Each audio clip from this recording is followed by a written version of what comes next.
就用这一步吧。病人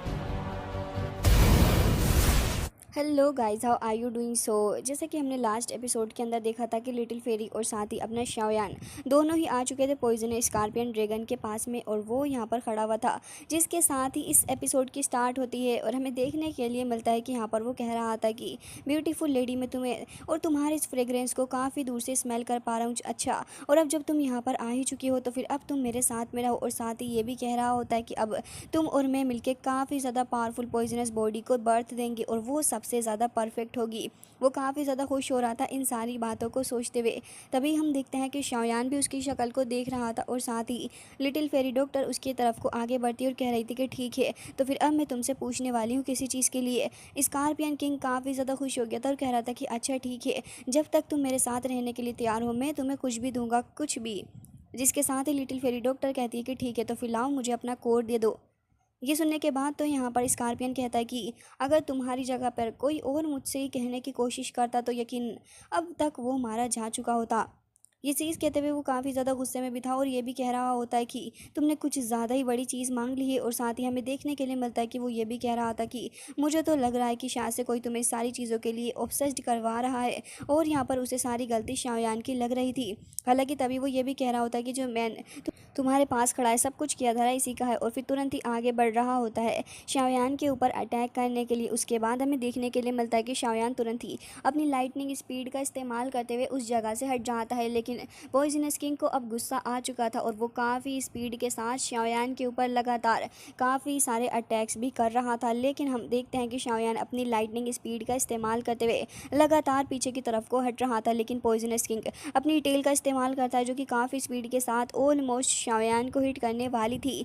लेकिन तभी शाओयान वहाँ से गायब हो जाता है और हमें देखने के लिए मिलता है कि काफ़ी ज़्यादा पावरफुल स्लैश आकर पॉइजनस किंग को हिट करता है। जिसके बाद वो स्लैश वहाँ से ख़त्म हो गया था। लेकिन तभी पॉइजनस किंग हंसने लग गया था और इसके बाद वो यहाँ पर पलट के देखने लग जाता है अपनी ड्रीम गर्ल यानी कि पॉइजनस गर्ल को। साथ ही यहाँ पर शाओयान भी आके खड़ा हो गया था। तब हम देखते हैं कि वो यहाँ पर ये भी कह रहा था कि इस लिटिल ब्यूटी के अटैक्स तो मेरा कुछ भी नहीं बिगाड़ पा रहे, लेकिन हाँ ये जो मैन तुम्हारे साइड में खड़ा है इसको मैंने अंडर एस्टिमेट कर दिया।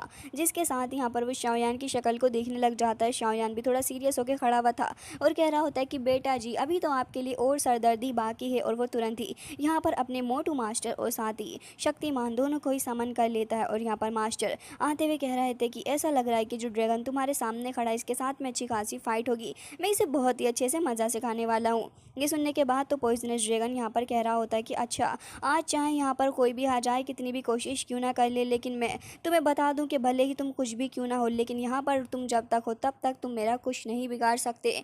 ये कहते साथ ही तुरंत ही ढेर सारे पॉइजन को रिलीज़ करने लग गया था। और हमें देखने के लिए मिलता है कि यहाँ पर इन लोगों के आसपास ढेर, जिसके बाद ये चारों ही सर्कल बना के खड़े हो गए थे। तभी यहाँ पर अपना पॉइजनस किंग काफ़ी एटीट्यूड के साथ में कहता है कि आज तुम्हारी लाइफ के साथ में क्या होगा, तुम्हारी लाइफ और डेथ ये किंग ही डिसाइड करेगा, समझे तुम। ये कहते साथ ही वो काफ़ी गुस्से में था और चारों ही लोग इसे देख रहे थे। शाओयान भी कहता है कि वाकई इस बंदे के पास में तो एक ट्रम्प कार्ड ऑलरेडी मौजूद था। अभी चारों वहीं पर खड़े रहते और देख रहे थे आसपास के माहौल को। लेकिन अब यहाँ पर काफ़ी ज़्यादा तेज़ी के साथ में ढेर सारे मिस्टीरियस बीस्ट यहाँ पर आने लग पड़े थे। सारे ही बीस्ट काफ़ी ज़्यादा तेज़ी के साथ में आ रहे थे और ये सभी लोग अपने अपने अटैक्स के साथ में रेडी हो जाते हैं। तभी लिटिल फेरी डॉक्टर कहती है कि थोड़ा केयरफुल रहना क्योंकि ये बहुत ही ज़्यादा पावरफुल बीस्ट हैं।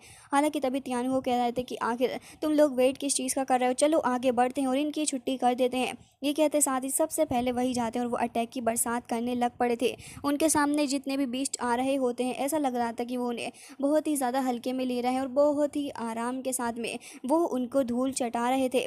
हालांकि हमें देखने के लिए मिलता है कि वो अपनी फायर फिस्ट हैंड का इस्तेमाल करते हैं और उसे तुरंत ही ग्राउंड पे हिट कर देते हैं, जिससे और भी काफ़ी सारों को वो मार डालते हैं। दूसरी तरफ अपना दीमोजी ये तो भाई साहब आतंक मचाने के लिए आ चुका था और जितने भी बीस्ट उसके सामने आ रहे थे ये तो यहाँ पर उनको बहुत ही बुरे तरीके से पीट रहा होता है। एक बीस्ट उसके ऊपर अटैक करने वाला था लेकिन एकदम ही बॉलीवुड हीरो स्टाइल में वो नीचे को हो जाता है और उसके बाद उसकी टेल पकड़ के इतने बुरे तरीके से उसे ज़मीन पर पटकता है कि क्या ही कहना। बहुत ही ज़्यादा सेटिस्फाइंग ये अटैक इसका लगा।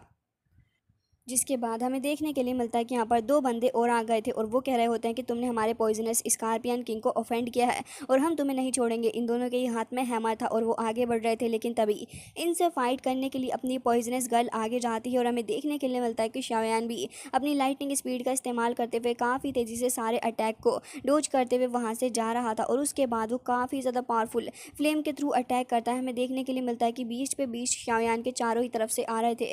दूसरी तरफ पॉइजनस गर्ल भी उन दोनों ही बंदों के ऊपर अपनी डबल स्लैश से अटैक कर रही थी, लेकिन वो दोनों बंदे हारने का नाम नहीं ले रहे थे। तियान हो को भी देखते हैं जो कि अच्छी खासी फाइटिंग इस रोल के अंदर प्ले कर रहे थे और यहाँ पर काफ़ी शानदार तरीके से वो अपने सामने आने वाले हर एक बीस्ट का खेल ख़त्म कर रहे होते हैं। तभी हम देखते हैं कि यहाँ पर वो अब आगे बढ़ चुके थे और इस बंदे से पंगा ले रहे होते हैं। वाकई में काफ़ी ज़्यादा गुर्दा है हमारे तियान हो के अंदर। तभी यहाँ पर वो जैसे ही आगे आते हैं, जिसके बाद स्कॉर्पियन कहता है कि एक मेरे सोल का बंदा कितना ज़्यादा एरोगेंट हो सकता है, तुम्हें समझ नहीं आ रहा कि तुम्हारे सामने कौन खड़ा है।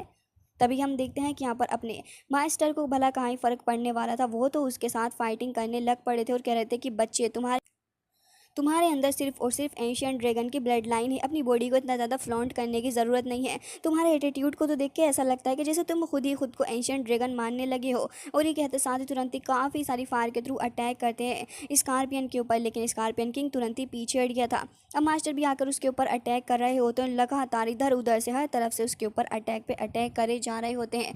लेकिन जैसे कि मास्टर तियानगो ने कहा कि ये बंदा खुद को अब ड्रैगन किंग ही समझने लगा है, तो कह रहा था कि तुमने मेरे को इंसल्ट किया है और इसका बदला मैं लेके रहूँगा।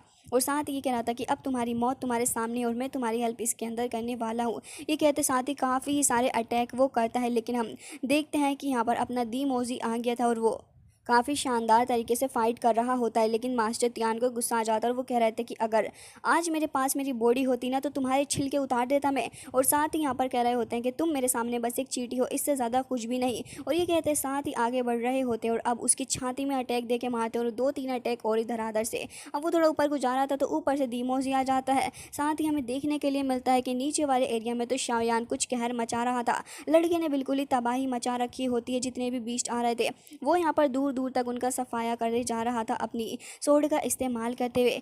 लेकिन तभी शाओयान को रियलाइज़ होता है कि भले ही वो इनको कितनी ही देर से ख़त्म कर रहा है, लेकिन फिर भी इनकी तादाद बहुत ही ज़्यादा, इवन इनको तो डर भी नहीं लग रहा एक किसी भी तरीके से। ना तो ये डरते हैं और ना ही पीछे हटते हैं। ऐसा लग रहा है कि शायद इनके अंदर डरने वाला फीचर ही नहीं है। हालांकि इसके बाद हम दूसरी तरफ देखते हैं कि अपनी पॉइजनस गर्ल वो अभी भी उन दोनों ही बंदों से फाइट कर रही होती है और वो दोनों बंदे अच्छी खासी टक्कर अपनी पॉइजनस गर्ल को दे रहे थे।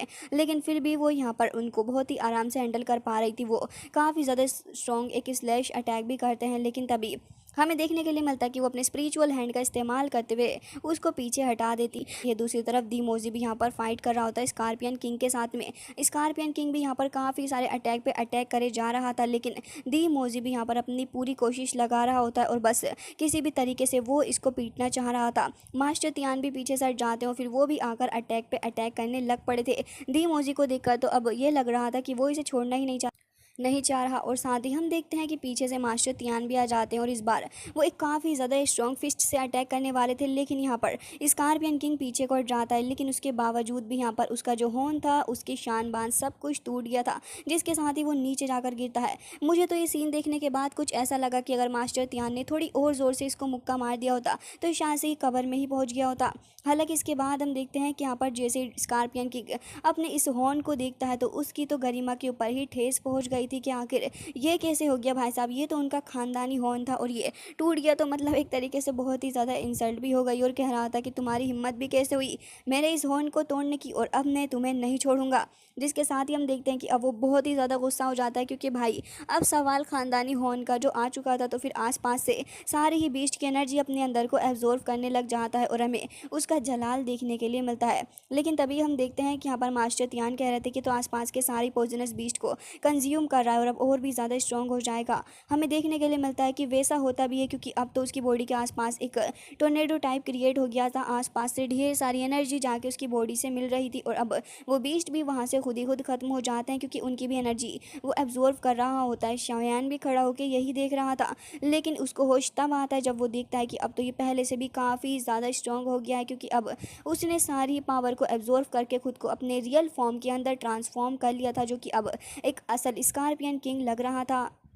जिसके बाद हम देखते हैं कि यहाँ पर फ़िलहाल वो खड़ा हुआ होता है और अब वो एक बीस्ट की तरह ही नज़र आ रहा था और इस बार वो कह रहा होता है कि अब मैं तुम्हारे टुकड़े टुकड़े कर दूंगा, क्योंकि उसका हॉर्न टूट गया है तो भला कैसे ऑफेंड ना हो बंदा। और साथ ही हम देखते हैं कि अब तो उसके पास से ढेर सारी खतरनाक सी बीम लाइक एनर्जी भी निकल रही होती है और उसे देख के सब लोग काफ़ी तेज़ी के साथ खुद को प्रोटेक्ट कर रहे थे। शाओयान भी पूरी कोशिश कर रहा होता है, लेकिन दूसरी तरफ लिटिल फेरी डॉक्टर अभी भी उसका स्ट्रगल चल रहा था और इन लोगों से वो फाइट कर रही होती है। दूसरी तरफ तियान को देखते हैं जो कि यहाँ पर खड़े हुए थे और तभी शाओयान वहाँ पर आ जाता और कह रहा था कि क्या आप बस इसे थोड़ी देर के लिए कंट्रोल कर लेंगे, मैं कुछ ना कुछ रास्ता निकालता हूँ। जिसके साथ ही यहाँ पर वो मास्टर तियान को इशारा कर देता है और साथ ही अपनी लाइटनिंग स्पीड के साथ काफ़ी तेज़ी से वहाँ से निकल के जा रहा था।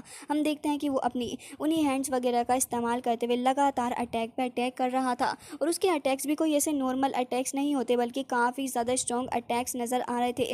फिर भी शाओयान हार मानने का नाम नहीं ले रहा था, बल्कि वो काफ़ी तेज़ी के साथ उस जगह से जा रहा था। शाओयान मास्टर तियान के पास से गुजरता और जैसे ही मास्टर तियान के पास से गुजरता है तो हम देखते हैं कि वो काफ़ी सारी स्पेस एरेज को ओपन कर लेते हैं और उन एरेज के अंदर से फायर चेन्स निकल रही थी और वो चेन्स वाकई में बहुत ही ज़्यादा हैवी चेन्स होती हैं। वो चारों ही तरफ से स्कॉर्पियन पॉइजन बीस को पकड़ लेती हैं और उसके बाद यहाँ पर वो मास्टर तियान पूरी कोशिश कर रहे होते हैं कि शाओयान को अब इशारा कर दिया जाए। शाओयान को देखते हैं जो कि अपनी दोनों ही फायर को मर्ज करके अपने एंग्री बुद्धा लोटस को समन करने वाला था। मास्टर तियान को भी अब प्रॉब्लम आने लगी थी क्योंकि अल्टीमेटली तो वो एक सोल ही है, लेकिन इसके बाद हम देखते हैं कि ये स्कॉर्पियन बीस्ट कहता है कि तुम्हारा कोई चांस ही नहीं। मास्टर तियान ने अब यहाँ पर चेन्स वगैरह तो समन कर ली थी, लेकिन हमें देखने के लिए मिलता है कि इसके बावजूद भी यहाँ पर उनको प्रॉब्लम हो रही थी क्योंकि ये इतनी आसानी से काबू में आने वाली चीज़ तो है नहीं। जिसके बाद वो काफ़ी ज़्यादा गुस्सा भी कर रहा होता है। हालांकि मास्टर तियान ये भी कह रहे होते हैं कि मुझे तो लग रहा है कि यहाँ पर केओस मचने वाला है और यहाँ पर स्कॉर्पियन बीस्ट जो था वो बहुत ही ज़्यादा चिल्ला रहा होता है और हमें देखने के लिए मिलता है कि अब दीमोजी आगे आ गया था और उसके मुंह पे तुरंत ही फिस्ट से हिट करता और उसके बाद तो ऐसा लग रहा था कि न जाने किस बात का गुस्सा ये इसके ऊपर उतार रहा है। लगातार उसके मुंह पे पंचेस की बरसात करता जाता और उसे देख के ऐसा लग रहा था कि शायद से शाओयान के ऊपर की फ्रस्ट्रेशन वो इसके ऊपर निकाल रहा है। इवन वो इतना ज़्यादा गुस्सा हो जाता है कि उसके हॉर्न को ऑलमोस्ट काफ़ी हद तक तोड़ देता है, जिससे कि स्कॉर्पियन बीस्ट को और भी ज़्यादा गुस्सा आता है। अब यहाँ पे अपना दीमोजी इसलिए भी कर रहा था ऐसा क्योंकि अगर ये ज़्यादा ज़ोर से चिल्लाएगा तो ऑफकोर्स सी बात है कि आसपास लोगों को पता चल जाएगा कि यहाँ पर कुछ ना कुछ वियर्ड तो हो ही रहा है। इसके बाद अब हमें देखने के लिए मिलता है कि यहाँ पर वो अपनी चेन्स को तोड़ने की कोशिश कर रहा था क्योंकि अब तो उसकी ख़ानदानी निशानी यानी कि वो हॉर्न और भी ज़्यादा टूट गया है। अब इससे इस बात पर इतना ज़्यादा गुस्सा आ रहा था कि अब तो कह रहा होता है कि तुम में से किसी को भी नहीं छोड़ूंगा और उसके बाद तो लगातार यहाँ पे चेन्स को तोड़ने की कोशिश कर रहा था। कुछ हद तक वो खुद को आज़ाद करवाने में कामयाब भी हो रहा होता है, लेकिन तभी मास्टर तियान कह रहे थे कि शाओयान जल्दी करो और यहाँ पर वो काफ़ी परेशान भी नज़र आ रहे होते हैं। शाओयान भी अब अपने एंग्री बुद्धा लोटस को लगातार समन करने की कोशिश कर रहा होता है और हम देखते हैं कि यहाँ पर इस बंदे ने उन चेन्स को चटका दिया था। जिसके बाद तो यहाँ पर मास्टर तियान को देखते हैं जो कि अब इस ग्रिप को और भी ज़्यादा बढ़ा लेते हैं क्योंकि वो इस चीज़ को बिल्कुल भी अफोर्ड नहीं कर सकते थे, क्योंकि अब इस बीस्ट को इतना ज़्यादा गुस्सा आ रहा था और ये इतना ज़्यादा आउट ऑफ कंट्रोल हो जाता है कि अब अगर ये आज़ाद हुआ तो सबसे पहले तो मास्टर तियान की ही चटनी बनाएगा, जो कि वो बिल्कुल भी नहीं चाहते। और हमें देखने के लिए मिलता है कि यहाँ पर रोकते रोकते भी इस स्कॉर्पियन बीस्ट ने धीरे धीरे करके खुद को आधे से ज़्यादा आज़ाद करवा लिया था और कह रहा होता है कि आज तुम सभी लोगों को मरना होगा। ये कहते साथ ही वो और भी ज़्यादा अग्रेसिव होते हुए सारी ही चेन्स को तोड़ देता है और अब वो खुद को आज़ाद कराने में भी कामयाब हो गया था, जिससे कि हम देखते हैं कि उसके आसपास काफ़ी ही सारी एनर्जी रिलीज़ होती है और अब मास्टर तियान भी काफ़ी ज़्यादा पीछे हट चुके थे। अब शाओयान कह रहा था कि थोड़ी देरी से रोक के रखो, जिसके बाद तो स्कॉर्पियन बीस्ट काफ़ी ज़्यादा ज़ोर से उनको हिट करता और वो पहाड़ी के अंदर जाके फिट हो गए थे। दूसरी तरफ से दीमोजी को देखते हैं जो कि अब आ गया था। भाई साहब, दीमोजी का भी अलग ही टशन है, इसे देख के ये नहीं लगता कि बंदा किसी भी चीज़ से डरता है। अब हमें देखने के लिए मिलता है कि यहाँ पर दीमोजी लगातार आगे बढ़ रहा था और वो अटैक कर रहा होता है, लेकिन स्कॉर्पियन बीस्ट ने तो यहाँ पर मास्टर तियान को ही पढ़ लिया था और कह रहा था कि जिसने भी इस किंग को सफ़र करवाया है उसे मैं छोड़ूंगा नहीं, क्योंकि आज तक अपनी पूरी लाइफ में मैंने कभी इतना ज़्यादा ह्यूमिलिएटेड फील नहीं किया।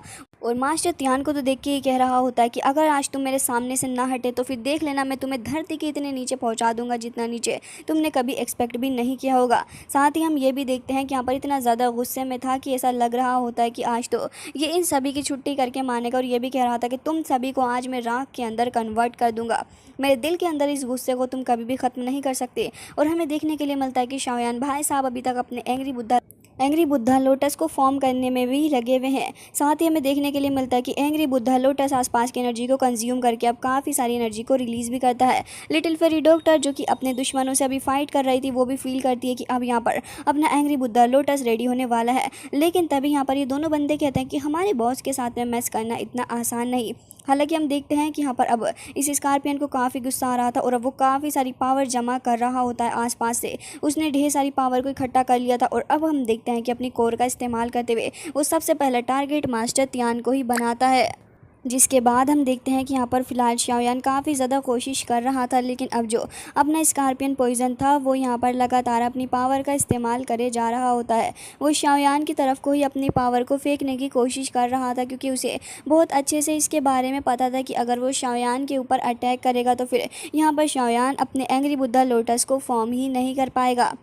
जिसके बाद अब हमें देखने के लिए मिलता है कि शाओयान बहुत ही ज़्यादा गुस्से में नज़र आ रहा था और अब तो उसका एंग्री बुद्धा लोटस भी फॉर्म हो गया होता है, जिसके चलते अब शाओयान एकदम ही रेडी था उसके ऊपर अटैक करने के लिए। इसके बाद अब हमें देखने के लिए मिलता है कि शाओयान तुरंत ही अपने एंग्री बुद्धा लोटस को भेज देता है ताकि इस बंदे के ऊपर अटैक करवा सके। और हमें देखने के लिए मिलता है कि जैसे ही शाओयान अपने एंग्री बुद्धा लोटस को थ्रो करता है, तभी उसके पास से ढेर सारी स्पिरिचुअल फ्लक्चुएशन आसपास रिलीज़ हो रही थी, जिसके चलते यहाँ पे एक अच्छा खासा टक्कर हमें देखने के लिए मिलता है, जहाँ पर एक तरफ इस बंदे स्कॉर्पियन की पॉइजन पावर और साथ ही उसकी कोर की सारी ही पावर मिलके शाओयान की तरफ को आ रही थी, तो फिर दूसरी तरफ ही शाओयान का एंग्री बुद्धा लोटस भी था। जिसके बाद हम देखते हैं कि यहाँ पर शाओयान काफ़ी ज़्यादा तेज़ी के साथ में अपने एंग्री बुद्धा लोटस के ऊपर नज़रें बनाया हुआ था, क्योंकि अब जो एंग्री बुद्धा लोटस है उसके सामने वैसे भी कोई नहीं टिक पाता, तो भला ये स्कॉर्पियन पॉइजन किंग भला कहाँ ही टिक पाएगा। हमें देखने के लिए मिलता है कि उसका जो कोर अटैक था वो भी यहाँ पर एंग्री बुद्धा लोटस को सिर्फ कुछ वक्त के लिए ही रेसिस्ट कर पाता है और अल्टीमेटली उसका कोर अटैक पूरे तरीके से डिस्ट्रॉय हो गया था, क्योंकि एंग्री बुद्धा लोटस आगे बढ़ता है। इस अटैक को देखने के बाद तो स्कॉर्पियन बीस्ट की भी हालत ख़राब हो चुकी थी, क्योंकि उसने इतना एक्सपेक्ट नहीं किया था कि इसकी पावर इतनी ज़्यादा होगी। हालांकि जैसे ही अपना एंग्री बुद्धा लोटस जाके इस बंदे से टकराता है, तभी उस बंदे की बॉडी के अंदर से ढेर सारी फायर बाहर को निकलने लग गई थी और साथ ही एंग्री बुद्धा लोटस की भी कुछ फ्लक्चुएशंस होती हैं जो कि आसपास रिलीज़ हो रही होती हैं। हालांकि एक बहुत ज़्यादा बड़ा ब्लास्ट हमें देखने के लिए मिलता है, जिससे कि इस लोटस की फ्लक्चुएशन अभी भी आसपास रिलीज़ होती जा रही थी और यहाँ पर काफ़ी बड़ा सा ब्लास्ट होने की वजह से इसकी आवाज़ काफ़ी दूर तक गई थी और यहाँ पर ये जो एनर्जी फ्लक्चुएशन है वो भी काफ़ी दूर तक पहुँची होती है, जिससे कि अब ये डर था कि अभी आसपास के लोगों को भी इसके बारे में अंदाज़ा हो जाएगा कि आखिर इस जगह पर ऐसा क्या चल रहा है जिसकी वजह से यहाँ पर इतनी ज़्यादा आवाज़ें आ रही हैं। हालांकि तभी हमें देखने के लिए मिलता है कि यहाँ पर काफ़ी ज़्यादा तेज़ी के साथ में एक बहुत ही बड़ी सी फ्लक्चुएशन अभी ऊपर की तरफ को भी जाती है। शाओयान इस फ्लक्चुएशन को देख रहा था और ख़ुद भी अपने हाथ से खुद को प्रोटेक्ट कर रहा होता है। बाकी सारे लोग भी अभी अपनी अपनी जगह पर मौजूद थे और अब हम देखते हैं कि यहाँ पर सभी लोग इस फ्लक्चुएशन को देख रहे थे। एंग्री बुद्धा लोटस अपने एंगर को रिलीज़ करके वहाँ से ख़त्म हो गया था और अब हमें देखने के लिए मिलता है कि स्कॉर्पियन बीस्ट की जो बॉडी थी वो एकदम ही एक डेड पर्सन की बॉडी की तरह नज़र आ रही थी। वो तो एंग्री बुद्धा लोटस के एक अटैक से ही नीचे को जाके गिर जाता है और इसी से हमें पता चलता है कि अब वो अब बचा नहीं है और ऑन दी स्पॉट ही उसकी डेथ हो गई है। जिसके बाद उसके जो बंदे थे जो कि अपने अपने हैमर लेके फाइट कर रहे थे और कह रहे थे कि हमारे बॉस के सामने मैच करना इतना आसान नहीं है, वो खुद भी काफ़ी ज़्यादा घबरा जाते हैं। लिटिल फेरी डॉक्टर की तरफ को ही देख रहे थे, तभी लिटिल फेरी डॉक्टर उनकी तरफ चलती हुई जा रही थी और अब कह रही होती है, तो क्या तुम दोनों खुद से जाने वाले हो या फिर आगे अभी भी इस चीज़ को कंटिन्यू रखना चाहोगे। वो दोनों ही बंदे एक दूसरे की शक्ल को देखने लग गए थे, क्योंकि अब भला कहाँ ही वो इस चीज़ को और ज़्यादा कंटिन्यू करेंगे। वो दोनों तुरंत ही वहाँ से अपने अपने हैमर रख के गायब हो गए थे। जिसके बाद हम देखते हैं कि लिटिल फेरी डॉक्टर अब वापस से शाओयान की तरफ को ही चली गई थी। शाओयान और बाकी सारे लोग अब इस बीस्ट को ही देख रहे होते हैं और यहाँ पर मास्टर तियान वाकई में उनकी हालत बहुत ही ज़्यादा ख़राब हो चुकी थी, क्योंकि ये जो पॉइजन बीस्ट था बहुत ही ज़्यादा भगाया उसने मास्टर को। अब वो यहाँ पे अपनी स्वेटिंग को साफ़ करते करते कह रहे थे कि मैं बहुत ज़्यादा एग्जॉस्टेड हो चुका हूँ, मैंने उम्मीद नहीं की थी ये इतना ज़्यादा ख़तरनाक था। जिसके बाद हम देखता है कि शाओयान तुरंत ही उसका जो ब्लड एसेंस था वो एक बोतल के अंदर में रख लेता है और यहाँ पर लिटिल फेरी डॉक्टर भी आ गई थी और कह रही होती है कि अब हमें इस जगह से जल्द निकल के जाना होगा, क्योंकि अब जब हमने इसको मार दिया तो फिर काफ़ी सारी नॉइज़ दूसरी साइड में भी गई है और स्कॉर्पियन पॉइजन किंग बहुत ही ज़्यादा चिल्ला भी रहा था, जिससे कि इसकी लाउड वॉइस को ज़्यादातर लोगों ने सुना होगा और हो सकता है कि आइस रिवर वेले के लोगों ने भी इसे सुन लिया हो, तो वो यहाँ पर जल्द ही आते होंगे। शाओयान को देखते हैं जो कि कह रहा था कि हाँ मैं तुम्हारी बात को समझ गया हूँ और उसके बाद तुरंत थी इस बंदे के कोर को भी हासिल कर लेता है। अब शाओयान के पास में इसका ब्लड एसेंस और साथ ही कोर भी आ गया था, जिससे कि अब शाओयान बेफिक्र होकर यहाँ से जा सकता था। सारे ही लोग शाओयान के पीछे पीछे निकल जाते हैं, जिसके बाद अब ये सीन कट होता है और अब हमें देखने के लिए मिलता है कि सभी लोग उसी गुफा के अंदर आ गए थे जहाँ पर शाओयान मौजूद था। शाओयान कह रहा होता है कि जैसा कि शिनलैन कह रही है कि आइस रिवर वैली के लोग पहले यहाँ पे स्ट्रॉन्ग लोगों के साथ में आ गए हैं और वो लोग ऑलरेडी काफ़ी ज़्यादा पावरफुल दाओजोंग पीक पर हैं। तो फिर इससे पहले कि वो लोग हमें ढूंढें, मुझे लग रहा है कि हमें कुछ ना कुछ तो करना होगा। और वो मास्टर तियान की बॉडी को ठीक करने के बारे में सोच रहा था। तभी हम देखते हैं कि यहाँ पर लिटिल फेरी डॉक्टर जो थी वो भी यहाँ पर मौजूद होती है और शाओयान कह रहा था कि क्यों ना पहले हम आपकी बॉडी के बारे में ही सोचें। तभी हम देखते हैं कि यहाँ पर लिटिल फेरी डॉक्टर भी अपनी एडवाइस देते हुए कहती है कि मुझे तो यही लगता है कि हमें सबसे पहले सीनियर तियान की बॉडी को ही रिफ़ाइन करवा लेना चाहिए, क्योंकि भले ही उसके बाद तुम अपनी बॉडी के पूरी पीक पर ना जाओ शाओयान, लेकिन इस शॉर्ट टाइम के अंदर हमारे पास में फिर और भी ज़्यादा पावर आ जाएगी और इससे हम यहाँ पर इस क्राइसिस से निकलने में कामयाब हो सकते हैं। ये बात उसने बिल्कुल सही कही थी, क्योंकि अगर मास्टर तियान के पास में उनकी बॉडी आ जाएगी तो फिर वो शाओयान के लिए एक बहुत ही ज़्यादा बड़ा सपोर्टिंग हैंड बन के सामने आएंगी और फिर ये शाओयान के लिए अच्छा भी रहेगा। अब यहाँ पर शाओयान लिटिल फेरी डॉक्टर की बातों को समझ गया था। थोड़ा सोचने के बाद शाओयान कहता है कि तुम्हारा एनालिसिस बिल्कुल ही सही है, मुझे भी यही लगता है कि हमें पहले सीनियर तियान की प्रॉब्लम को सोल्व कर देना चाहिए। ये सुनने के बाद तो हम देखते हैं कि यहाँ पर मास्टर तियान बहुत ही ज़्यादा खुश हो गए थे। अब तो वो एक छोटे बच्चे की तरह रिएक्ट कर रहे होते हैं और कह रहे थे कि क्या सच में ऐसा होने वाला है। तभी यहाँ पर शाओयान कहता है कि ऑफ कोर्स ऐसा होएगा, भला क्यों नहीं हो सकता ऐसा। अब शाओयान लिटिल फेरी डॉक्टर से भी कह रहा था कि तुम इसके बारे में बिल्कुल भी परेशान मत हो, मैं तुम्हारी पॉइजनस बॉडी को कंट्रोल करने में तुम्हारी मदद करूँगा, इसमें परेशान होने जैसी कोई भी बात नहीं। दोनों ही एक दूसरे की आंखों में देख रहे थे और माहौल थोड़ा सा रोमांटिक हो जाता है। मास्टर तियान को देखते हैं जो कि अब फिलहाल काफ़ी ज़्यादा खुश नज़र आ रहे थे। इवन वो इतने ज़्यादा खुश नज़र आ रहे होते हैं जितने कि शायद वो अपनी शादी पर भी नहीं होते। हमें देखने के लिए मिलता है कि यहाँ पर वो रो रहे थे और कह रहे थे कि मेरी बॉडी फाइनली मेरी बॉडी वापस आने वाली है, मैं फिज़िकली एक बार फिर से ठीक हो जाऊँगा। और उसके बाद मास्टर काफ़ी ज़्यादा खुश भी थे। शाओयान उनके पास में आ जाता तो वो तुरंत ही शाओयान के हाथों को पकड़ लेते और कह रहे थे कि क्या सच में तुम सच में मेरी हेल्प करने वाले हो, मैं तुम्हारी काइंडनेस कभी भी नहीं भूलूंगा। शाओयान उनकी बातें सुन के हंस रहा होता है कि ये मास्टर आखिर आज किस तरीके से बात कर रहे हैं, क्योंकि अक्सर वो कभी इस तरीके से बात नहीं किया करते। अब शाओयान भी यहाँ पर उनसे कह रहा होता है कि वैसे आपने यकीनन मेरी बहुत ही ज़्यादा मदद की है और हमेशा ही मेरा साथ दिया, तो आपकी काइंडनेस को रीपे करने के लिए तो मैं ऐसा कर ही सकता हूँ, ये इतनी ज़्यादा बड़ी कोई बात नहीं है। शाओयान का बिहेवियर और उसकी पर्सनैलिटी यहाँ पर मास्टर तियान को एक बार फिर से काफ़ी ज़्यादा इम्प्रेस कर देती है। वो अपने दिल से इस बार उसकी तरफ को देख रहे थे और यहाँ पर कह रहे होते हैं कि यकीनन तुम बहुत ही ज़्यादा बढ़िया बंदे हो शाओयान। जिसके बाद अब हम देखते हैं कि यहाँ पर वो सारी की सारी चीज़ों को सोच रहे थे और कह रहे थे कि सच बताऊँ तो आज मुझे तुम्हारी टीचर से काफ़ी ज़्यादा जलन हो रही है, क्योंकि उनके पास में तुम जैसा इतना ज़्यादा अच्छा और एक टैलेंटेड डिसाइबल जो है। अब यहाँ पर वो इसके बारे में सोच रहे थे। शिनलैन एंड लिटिल फेरी डॉक्टर दोनों ही एक दूसरे को देख रही होती हैं और अब हमें देखने के लिए मिलता है कि शाओयान अपने पपेट दीमोजी को भी बुला लेता है और हमें देखने के लिए मिलता है कि वो ये कह रहा था कि मैं यिन एंड यांग सोल पिल को रिफाइन करने वाला हूँ सीनियर तियान के लिए, तो तुम लोग इस पीरियड के लिए बाहर जा सकते हो ताकि मैं यहाँ पर आराम से इस चीज़ को कर सकूँ। जिसके बाद अब ये सारे ही लोग शाओयान की बातों को समझ रहे थे और ये काम इनके लिए बहुत ही ज़्यादा ज़रूरी भी हो गया था। तो तभी ये तीनों ही बाहर को आकर खड़े हो जाते हैं। हमें देखने के लिए मिलता है कि शाओयान यहाँ पर फर्नेस के पास में बैठा हुआ था और अब वो इस पिल को रिफ़ाइन करने लग गया था, क्योंकि अब शाओयान के पास में सारे ही मटीरियल्स आ चुके थे। मास्टर तियान को देखते हैं जो कि अपने एक हाथ से दूसरे हाथ को टच करने की कोशिश कर रहे होते हैं। वो बहुत ही ज़्यादा खुश और रिलैक्स्ड नज़र आ रहे थे, क्योंकि उनके लिए ये बहुत ही ज़्यादा खुशी की बात थी। हालांकि इसके बाद अब हमें देखने के लिए मिलता है कि शाओयान लगातार अपनी हेवनली फ्लेम्स का इस्तेमाल करते हुए इस प्रोसेस को जारी रखता है, क्योंकि इस प्रोसेस के अंदर थोड़ा वक्त लगने वाला था। तो फिर मास्टर तियान वो तो यहाँ पर लेटे लेटे ही बोर हो जाते हैं और वो बस अब इंतज़ार की घड़ियाँ गिन रहे थे कि आखिर कब उनकी ये पिल बन के तैयार होगी, क्योंकि वो बस यही चाहते थे कि बस ये पिल जल्द से जल्द उनके हाथ में आ जाए। शाओयान की रिफायरमेंट के अंदर भी वो बार बार शाओयान की तरफ को आके बैठ रहे होते हैं। कभी यहाँ पर नदी के अंदर पानी डालते, कभी शाओयान की तरफ आकर बैठ जाते, कभी कुछ तो कभी कुछ, क्योंकि ये प्रोसेस उनके लिए तो सबसे ज़्यादा देर लगने वाला था, क्योंकि वो बंदे होते हैं जिसको इस प्रोसेस का सबसे ज़्यादा इंतज़ार था।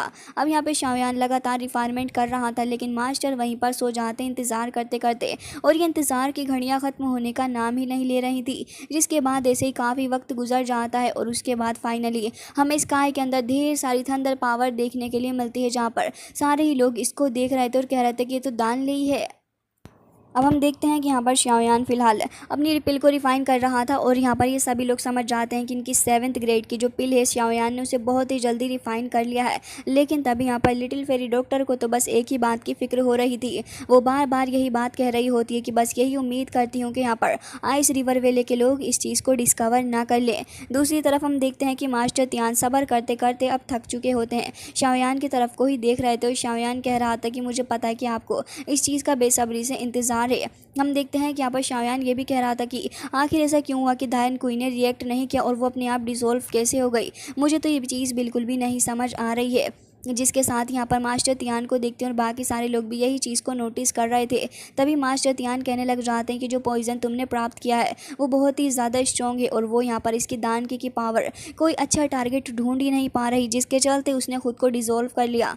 शाओयान को इस बात में बिल्कुल भी तुक नज़र नहीं आ रहा था, लेकिन फिर भी शाओयान को देखते हैं जो कि ये कह रहा था कि अब के लिए तो फ़िलहाल यही चीज़ बिल्कुल सही रहेगी, क्योंकि यही एक लॉजिकल एक्सप्लेनेशन बनाती है। जिसके बाद अब हमें देखने के लिए मिलता है कि यहाँ पर अब ये जो पिल थी उसकी रिफायरमेंट की प्रोसेस ऑलमोस्ट कंप्लीट हो चुकी थी और अब वो रिफ़ाइन हो गई होती है, जिससे कि आसपास काफ़ी सारी आइस वगैरह आ गई थी और आसपास की जो कुछ चीज़ें थी वो भी यहाँ पर काफ़ी ज़्यादा फास्ट ग्रो कर रही होती। इस पिल की पावर बहुत ही ज़्यादा थी। मास्टर तियान भी इसको देख के यही कह रहे होते हैं कि यिन एंड यांग सोल पिल वाकई मैजिकल है और अब वो पिल उनके हाथ में आ चुकी होती है, जिसे देखकर वो काफ़ी ज़्यादा खुश नज़र आ रहे थे। शाओयान को देखते हैं जो कि कह रहा था कि बाद में बात करिएगा, आप पहले से जल्द सोलो कर लीजिए। और हम देखते हैं कि यहाँ पर वो कह रहा था कि और बॉडी के लिए मैंने आपके लिए पहले इंतज़ाम कर दिया है। और हम देखते हैं कि यहाँ पर वो यून शैन की बॉडी को लेकर आता है, जिसको देखने के बाद तो मास्टर तियान उसे देख रहे थे और कह रहे होते हैं कि इसकी शक्ल देख के ये बिल्कुल भी सीरियस पर्सन नज़र नहीं आता। मैं तो ये सोच रही हूँ कि मास्टर तियान को अपने इस मोटे थुलथुले पेट के बदले यहाँ पर यून शैन की एकदम fit and fine handsome body मिली है, वो इनसे बर्दाश्त नहीं हो रही। इस मोमेंट पे तो शाओयान भी सोच रहा होगा कि न जाने कौन से हूर का परा ये खुद को समझ रहे हैं। हालांकि इसके बाद हम देखते हैं कि मास्टर तियान तुरंत ही अब उस पिल को खाने की प्रोसेस को स्टार्ट करते हैं, साथ ही अब वो यून शैन की बॉडी को अपनाने वाले थे। लेकिन दूसरी तरफ शाओयान के सबसे बड़े दुश्मन यहाँ पर आ गए थे, क्योंकि हमें देखने के लिए मिलता है कि आइस रिवर वैले का वही भिंडी मास्टर यानी कि वही एल्डर आ गया था। और यहाँ पर ये लोग देख रहे थे कि आसपास काफ़ी सारी आइस वगैरह मौजूद है। यहाँ का इन्वायरमेंट इन्हें थोड़ा अजीब लग रहा था और वो एक दूसरे के साथ में बातें कर रहे थे कि न जाने यहाँ का इन्वायरमेंट इतना ज़्यादा अजीब क्यों है। तभी उसका एक साथी कह रहा था कि हमारे एल्डर हमारे साथ में है, चीज़ें चाहे कितनी ही वियर्ड क्यों ना हो जाए तब भी हमें परेशान होने की ज़रूरत नहीं। इन्हें अपने एल्डर के ऊपर वाकई में काफ़ी ज़्यादा विश्वास है। सो गाइज़, इसी के साथ आज का ये एपिसोड हो जाता है एंड आई होप कि आपको ये पसंद आया होगा। मिलते हैं नेक्स्ट वीडियो में, तब तक के लिए bye bye, take care of your self.